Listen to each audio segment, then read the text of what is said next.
This is Canon's Red Line Challenge.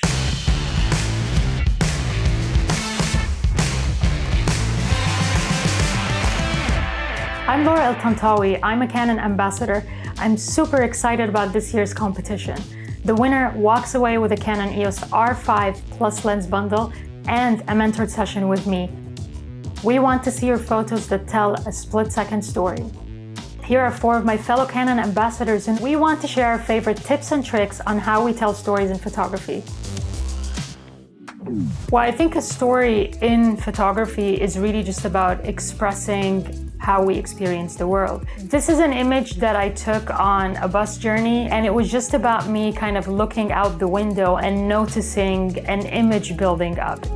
I think reflections bring complexity and layers into what is already a complex world. If you want to try something that's a bit different and something that captures a sense of mystery, I would suggest that you go out and try to look for reflections. And once you start looking for them, it's funny, but I think you're going to start seeing them everywhere. Slow shutter speed visually articulates the moment between the moment. It slows down time. This is a photograph that I took in Varanasi. It's my favorite image because this is kind of how that moment felt and looked for me. I want to maintain something that's experimental, impressionistic. It evokes some kind of feeling, but it's also something that's essentially grounded in reality. Be experimental. Try to photograph the world from a different perspective than you normally would. Try to play with time. See how the world looks when you photograph at a different pace. And trust your instinct. Trust how you feel at a particular moment and try to photograph from that place. So a story can be an action, an interaction, it can be a relationship between people, but it's just something that makes the viewer feel something.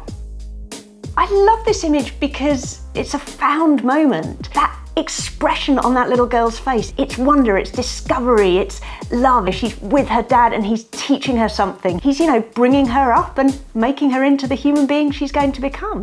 In that split second, we've recorded that. This image is shot on the RF 50mm f1.2 lens, and I use it a lot because I don't want distractions in the background of my images. So using a very shallow depth of field, I can cut out all those distractions.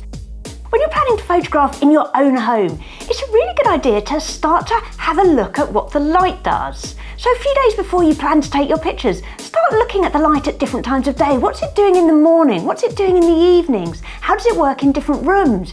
Because then I know that when I want to come in and take an image, I know where the light's going to be. I know roughly what my composition is going to be. And then I can just wait for the action to happen. An image doesn't have to tell the full story. An image can leave us wanting more. It can ask a question, it can have anticipation, it can have tension.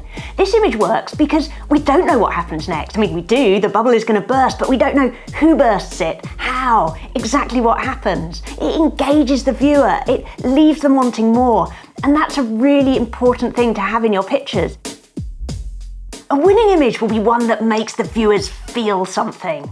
So look for an action, look for a reaction, look for a real moment, and then photograph it to the best of your ability. Experiment with speed, experiment with movement, experiment with composition, and create something that you're really proud of.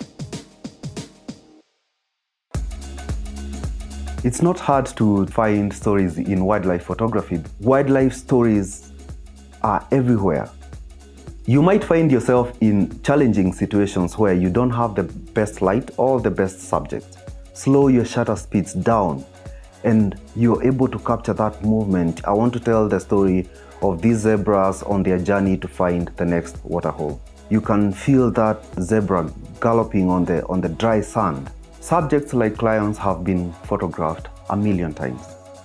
I wanted to tell the story of the lion in the lion's perspective. But then how do you capture such when you have obstacles like grass in the way of your lens? When I got the R5, I knew this was all possible with animal eye detection. It keeps track of the subject even with the moving grass in front of your lens. And it enabled me to capture this unique perspective of this lion from below the grass. If I could give you one piece of advice, it would be to love nature. Understanding animal behavior plays a very big part in the kind of stories that you want to tell. I think that the perfect image is when you don't need to talk about it. When you look at the image and you have all the answers in 1 second, that's a good photo. The story of this picture is all about the speed they are going on the velodrome. Panning shots you need to practice. It takes a lot of practice to be sure that you get the same speed of the subject. I just take my camera close to my eyes and try not to breathe. That's how I'm trying to avoid shaking the camera.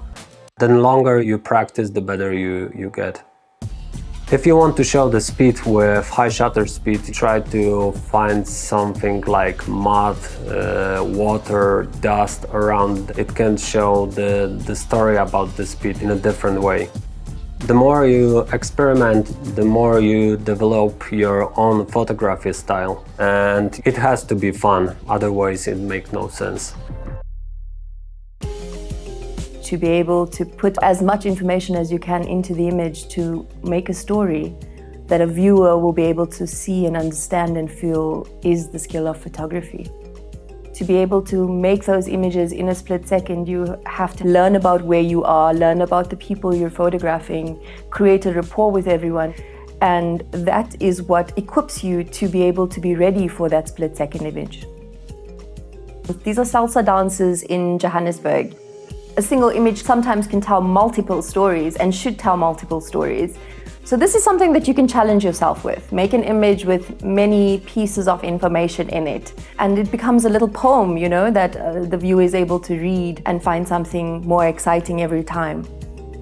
I made this image with the idea in mind of invisibility. The man's face is obscured by the shadow in the image. Don't always go for the most literal image. Create situations using light, using shadow, using perspective and these visual elements that allow you to really play with your craft and play with the art. If there is one piece of advice that I can leave you with is to trust yourself and to know the world around you, and this will show in your images.